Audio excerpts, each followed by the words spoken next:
তিয় বায়ান উগ্র বাইত্যা আমি কেউ হাদিস শুনি যাও হাদিস গইলে বুহারি শরীফর 6171 নম্বর হাদিস হযরত আনাস বিন মালিক রাদিয়াল্লাহু আনহু রাওয়ায়াত আন্না রাজুলান সাআলা নবী সাল্লাল্লাহু আলাইহি ওয়াসাল্লাম মাতা সাআ ইয়া রাসূলুল্লাহ উগ্র মানজি রাসূলুল্লাহ সাল্লাল্লাহু আলাইহি ওয়াসাল্লাম তো উসার করে দে ইয়া রাসূলুল্লাহ কিয়ামত হতে কায়েম হবো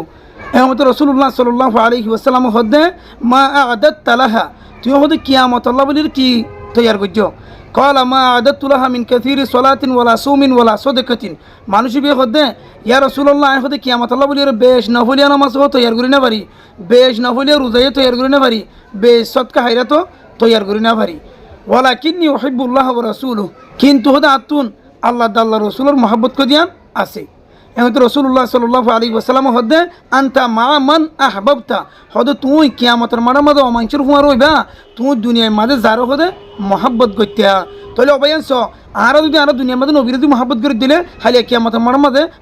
আর নবীর হুয়া রই ফেজুম তাহলে আর তুন হাজগুড়ি দুনিয়ার মাঝে আল্লাহ আল্লাহ রসুলের মহব্বত প্রত্যেক জিনিসের তুন আরও বেশি হওয়া ফুরিব আল্লাহ তালা আর ব্যাগ গুণরে নিজের কলমের মাঝে নবীর মহব্বত আল্লাহর মহব্বত বেশ জমাই বলা বলে তুই কেতাবুর মুখ আমিন।